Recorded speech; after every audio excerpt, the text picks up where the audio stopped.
उत्सुकता होगी। सबसे पहले हम जो अतिथि हैं हमारे हुड्डा जी, श्री रणदीप हुड्डा जी से चाहते हैं कि वो आकर माइक्रोफोन पर हम सबको अपनी वाणी, अपने विचारों से अनुग्रहित करें। जोरदार तालियां श्री रणदीप हुड्डा जी करें। नमस्कार, राम राम। हरियाणा आनंद तो बेरा है, राम राम के को करना है। मैं डॉक्टर माननीय मुख्यमंत्री डॉक्टर मोहन यादव जी और मंच पर बैठे बाकी सब अतिथिगणों की, आप सब की को धन्यवाद करना चाहूँगा कि उन्होंने मुझे यहाँ बुलाया और मैं आज एक प्रकृति का, एक संस्कृति का और एक विकास का जो तालमेल मध्य प्रदेश में चल रहा है और डॉक्टर मोहन यादव जी के नेतृत्व में 1 साल उनका हो गया है और उन्होंने जो इसका संतुलन बना के और प्रोत्साहन से उन्होंने जो इसको आगे बढ़ाया है, मैं उनका बहुत शुक्रगुजार हूं और उनकी इस उपलब्धि पे उनको बधाई देना चाहूँगा। आज मैं हरियाणा से हूँ, जहाँ पे कुरुक्षेत्र में श्री कृष्ण जी ने गीता का पाठ पढ़ाया और आज मैं मध्य प्रदेश में हूँ, जहाँ पे उन्होंने अपने गुरुओं से वो पाठ सीखा। तो मैं अपने आप को बहुत सौभाग्यशील मानता हूँ। मैं हमेशा कहता हूँ कि हरियाणा मेरी जन्मभूमि है, बम्बई महाराष्ट्र मेरी कर्म भूमि है और जब से मैं मध्य प्रदेश आने लग गया हूँ, मध्य प्रदेश मेरी सुकून भूमि है। यहाँ की प्रकृति, यहाँ का पर्यटन और आगे बढ़ता रहे, इसमें मैं इसके साथ जुड़ना चाहूँगा। वाइल्ड लाइफ टूरिज़्म, और मेरे आज मुख्यमंत्री साहब से बात हुई कि यहाँ पे एक फिल्म सिटी खोलना चाहिए और एक फिल्म इंस्टीट्यूट खोलना चाहिए ताकि यहाँ के लोगों को फिल्मों में आने का प्रोत्साहन मिले और देश से ही नहीं, बाहर विदेशों से लोग आके मध्य प्रदेश में फिल्म सिटी में यहाँ पे शूटिंग करें, यहाँ की अलग अलग टोपोग्राफी को अपने कैमरा में उतारें और मध्य प्रदेश का प्रचार पूरे विश्व में हो। इसको कहते हुए मैं समाप्त करना चाहूँगा। आप सबका बहुत आभारी है, आपने मुझे समय दिया एंड थैंक यू डॉक्टर साहब, थैंक यू वेरी मच। धन्यवाद आदरणीय रणदीप हुड्डा जी। और जैसा कि मंच की मंशा है, हम सीधे माननीय मुख्यमंत्री महोदय से आग्रह करें कि कृपया अपने उद्बोधन से अनुग्रहित करें। प्रदेश के माननीय मुख्यमंत्री डॉक्टर मोहन यादव, जिनके कार्यकाल का, जिनके मंत्रिमंडल का, जिनके निर्देशन में प्रदेश ने जो विकास यात्रा रची है, वह हम सबको एक उच्च शिखर की ओर, विकास के शिखर की ओर ले जाने के लिए प्रेरित करते ही हम सब अपने अपने कर्तव्य का अनुग्रहण करते हैं। इस अवसर पर मंचासीन सभी अतिथियों का पुनः हम अभिनंदन करते हैं। हमारे माननीय विधायक जी श्री भगवान दास सबनानी जी सहित रामेश्वर शर्मा जी का आना था लेकिन अभी नहीं आए। आदरणीय कृष्णा गौर जी, विश्वास सारंग जी, आदरणीय भगवान जी, बिल्कुल उनकी अगवानी हुई है, हम उनका अभिनंदन करते हैं। और अब हम मुख्यमंत्री महोदय से आग्रह करते हैं कि अपने उद्बोधन से अनुग्रहित करें। जी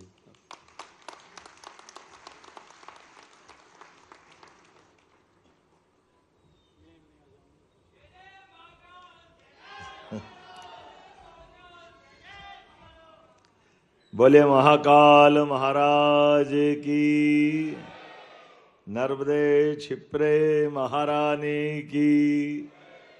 आज हमारे बीच सौभाग्य की बात है, यद्यपि हमारा मूल कार्यक्रम 11 तारीख से शुरू हुआ है और हमने सबने सामूहिक गीता पाठ का लाल परेड ग्राउंड पे, जो अपना 1 साल का कार्यक्रम का मूल उद्देश्य है, मैं आज के इस कार्यक्रम में हमारे मंत्री माननीय विश्वास सारंग जी, आपका अभिनंदन करता हूं।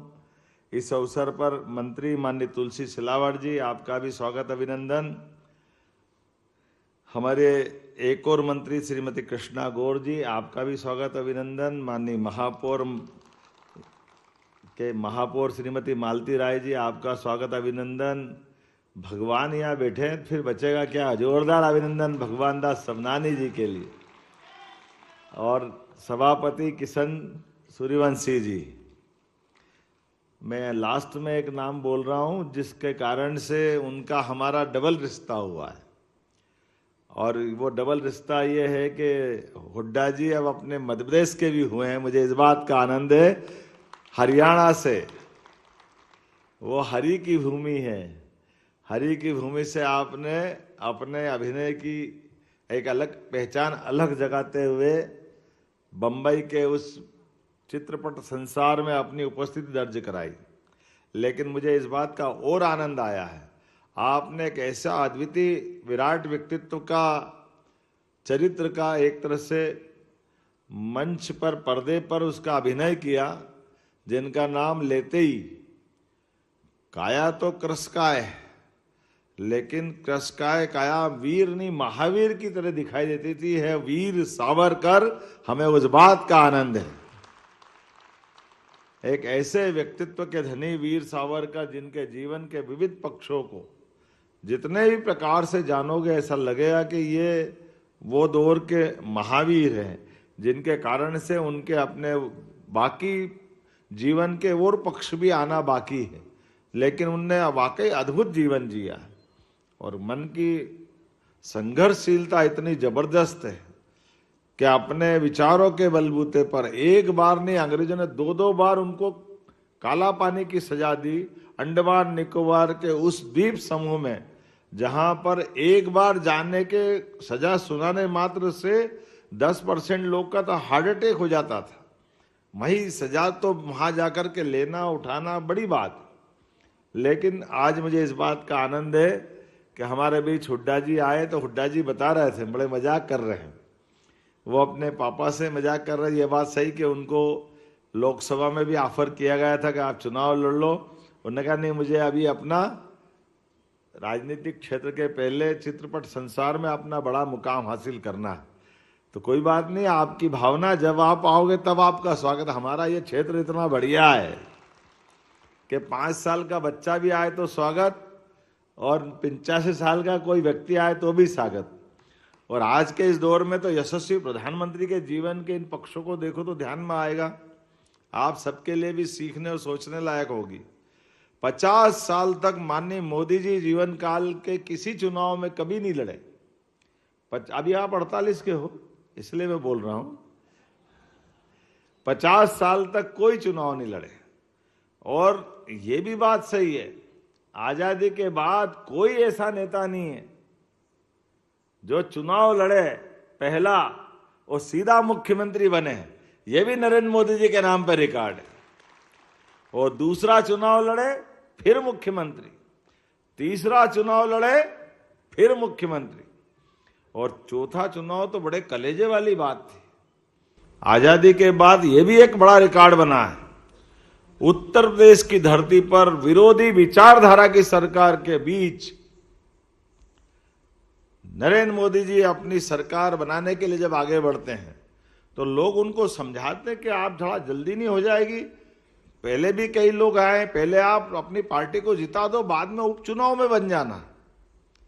लेकिन मोदी जी ने कहा नहीं, मैं स्वयं भी चुनाव लड़ूंगा, मेरी पार्टी भी चुनाव लड़ाएगी, और अपने अकेले बलबूते पर दिल्ली की सरकार भी बनेगी। और बना के बताई उनने, ये बड़ा चमत्कार किया जो आज तक इतने बड़े राजनीतिक सफर में आजादी के बाद से भारतीय जनता पार्टी के किसी एक ऐसी व्यवस्था से, क्योंकि हमारी सरकार तो 3 बार माननीय स्वर्गीय भारत रत्न अटल बिहारी वाजपेयी जी के नेतृत्व में बन चुकी थी, लेकिन वो 24 दलों को मिला मिला के बनाई थी, पता नहीं कितने प्रकार की। मैं तो एक छोटी सी जानकारी देता हूं, बड़ी अटपटी भी है, कि वो 24 दलों को मिला के बनाते तो कितना कठिन जाता है।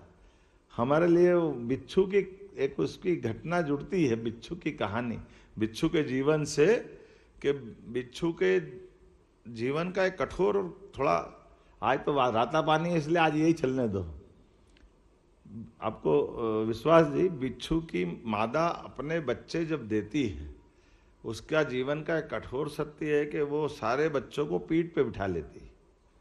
और पता नहीं परमात्मा की कोई लीला है कि वो उसको कोई दूध नहीं होता कि वो दूध पिला सके बच्चों को, तो वो मादा अपनी बच्चों को लेके घूमती रहती है और बच्चों को ये मालूम नहीं कि खाएं क्या, तो वो माँ को ही खाते रहते हैं। 1 महीने 1.25 महीने तक वो धीरे धीरे बच्चे अपने सने सने बड़े होते रहते हैं। और एक दिन ऐसा आता कि माँ का ढांचा रह जाता, वो सब खा जाते, तो वो माँ मर जाती, बच्चे बिखर जाते, अगली बार फिर ऐसे संसार के लिए आगे निकल जाते। मैंने मजाक में कही है कि हमारी पार्टी के साथ वो जो ये इस टाइप का घटना घटा था, तो आप बताइए, बिखर के कोई ममता बन गया, कोई जयललिता बन गया, कोई शिवसेना बन गई, पता नहीं कहाँ सब चल निकले। लेकिन अटल जी का जो विराट व्यक्तित्व था सबको लेके चलने का, वाकई हमारा वो प्रयोग, तो मोदी जी ने कहा ना, अपने बलबूते पे बनाएंगे। जोरदार अभिनंदन करो माननीय मोदी जी का। सामंजस्य की राजनीति, सह अस्तित्व की राजनीति, सबको लेके चलने वाली राजनीति, वो भी होना चाहिए, लेकिन मूल हमारी पार्टी, हमारी माँ का भी अपना एक वजन होना चाहिए। ये मोदी जी का सोच था और मुझे इस बात की प्रसन्नता है आज के इस अवसर पर यशस्वी प्रधानमंत्री, हमारे लिए तो ये 1 साल हुआ है, लेकिन मुझे मालूम है एक के साथ एक और लगा है, अर्थात 10 साल उनके हुए हैं, उनका 11वां साल चल रहा है, इसलिए हमारे लिए कोई तकलीफ नहीं, परमात्मा की दया है। 1 और 1 मिलकर के 11 का ये जो आंकड़ा है हमारे लिए, आज किसी भी क्षेत्र में इस सरकार के बलबूते पर जब आगे हम निर्माण की कोई कल्पना बनाते हैं, अधोसंरचना की बात करते हैं, तो अधोसंरचना के सारे कामों में खास करके एग्रीकल्चर बेस हमारा राज्य है और कृषि आधारित अर्थव्यवस्था के लिए कोई भी खेती का रकबा बढ़ाने के लिए सबसे बड़ी भूमिका पानी की होती, जल ही जीवन है।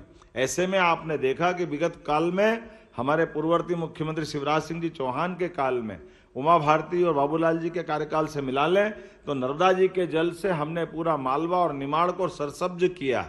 पूरे क्षेत्र में एग्रीकल्चर एक तरह से क्रांति हुई है, 25% एग्रीकल्चर ग्रोथ रेट हुई है। तो लेकिन वो थोड़ा सा भौगोलिक एरिया का हमारा हिस्सा मालवा और निमाड़ तक का है, लेकिन बड़ा बुंदेलखंड, चंबल, पश्चिमी उत्तर प्रदेश, पश्चिमी मध्य प्रदेश और ये हमारा इधर पूरब वाला हिस्सा बुंदेलखंड का, ये प्यासा था। मुझे इस बात की खुशी है, इसी कार्यकाल में नदी जोड़ो 2 बड़े अभियान के माध्यम से पूरा मध्य प्रदेश 1 लाख करोड़ की नई योजना तो केन बेतवा माननीय मोदी जी ने मंजूर की है। ये मध्य प्रदेश को सबसे बड़ी सौगात है। और राजस्थान के साथ मिलकर के पार्वती काली सिंध चंबल पे 75,000 करोड़ की उस जल राशि के माध्यम से राजस्थान को भी हरा भरा करना है और मध्य प्रदेश के भी 10 जिले जो इस पानी का पूरा लाभ लेंगे। मुझे इस बात की खुशी है, अभी थोड़ी देर पहले मैं वीसी के माध्यम से जुड़ करके बात कर रहा था, तो चंबल तो पहले से बह रही थी, महू के पास से निकलती। चंबल हमारी अपनी बेटी है मध्य प्रदेश की, जो आगे जाकर के विराट व्यक्तित्व और कैसा उनका धारा बनती है। लेकिन चंबल की उस धारा में हमारी इस योजना के माध्यम से अब चंबल अपना आगे का सफर करेगी। उसके पहले इंदौर जिले के देपालपुर की हमारी जमीन पे वो अपनी सिंचाई की क्षमता का आशीर्वाद देके आगे बढ़ेगी। ये चंबल की आगे धारा और आगे बढ़ेगी तो उज्जैन के यहाँ बड़नगर के पास में चंबल और चामला दोनों नदियों के संगम के स्थल पर डैम बनेगा, एक उसका लाभ मिलेगा। एक तरह से ये 2 जिलों को पूरे करते करते जब आगे अपनी धारा बढ़ाएगी तो जैसे राजगढ़ के पास पार्वती का बड़ा डैम बना है और उसके बाद आगे हमारे को मालूम काली सिंध का शाजापुर और उस तरफ का हिस्सा है, ये सारे के सारे हिस्से से उधर से आप नीचे चले आओ, श्योपुर, मुरैना, आगर, उज्जैन, पीने का पानी, सिंचाई का पानी, ये पूरा इलाका एक साथ आनंद के साथ नए दौर में पहुंचने वाला है। मुझे इस बात की प्रसन्नता है। अपनी सरकार का सबसे बड़ा एक निर्णय मुझे ध्यान में आता है कि जब पानी मिल जाए तो हमारा पलायन रुकता है। जब खेतों में पानी आ जाए तो धरती माता अपने आप अपने आंचल से सभी प्रकार के अन्न धन भंडार के भंडार भरने के लिए तत्पर हो जाती है।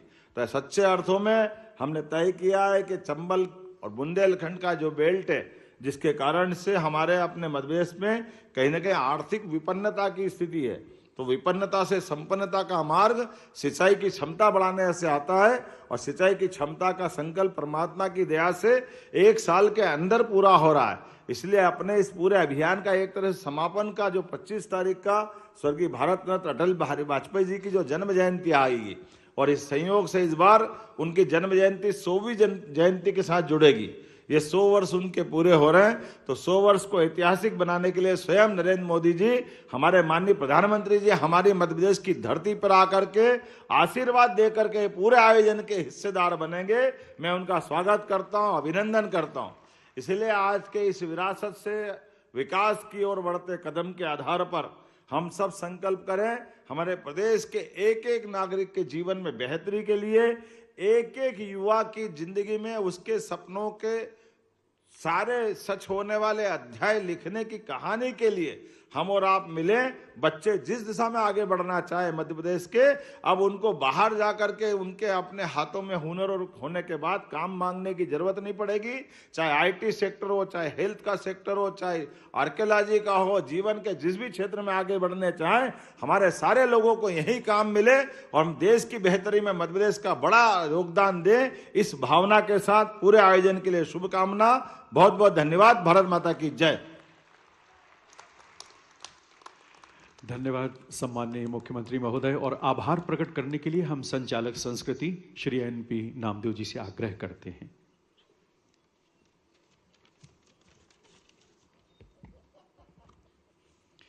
विरासत से विकास के शिल्पी और संस्कृत वत्सल लोकप्रिय माननीय मुख्यमंत्री जी, माननीय मंत्री श्रीमती कृष्णा गौर मैडम, मंचासीन माननीय मंत्रीगण, सम्माननीय विधायक, हमारे मार्गदर्शक, संस्कृत और सभा कक्ष में बैठे रसिक जन, मीडिया कर्मी, हम आप सभी के प्रति कृतज्ञता ज्ञापित करते हैं और आपका आभार व्यक्त करते हैं कि आप इस महत्वपूर्ण कार्यक्रम में उपस्थित हुए और इस कार्यक्रम को सफल बनाया। हम आभारी हैं हमारे आमंत्रण पधारे सुश्री स्वस्ति मेहुल जी, सुश्री जयलक्ष्मी ईश्वर जी और ख्यात अभिनेता श्री रणदीप हुड्डा जी का आप सबके प्रति हम विशेष रूप से आभार व्यक्त करते हैं। 1 वर्ष की विकास यात्रा के संस्कृत पक्ष के उत्सव में शामिल सभी गणमान्य नागरिकों के प्रति भी हमारा आभार है। धन्यवाद।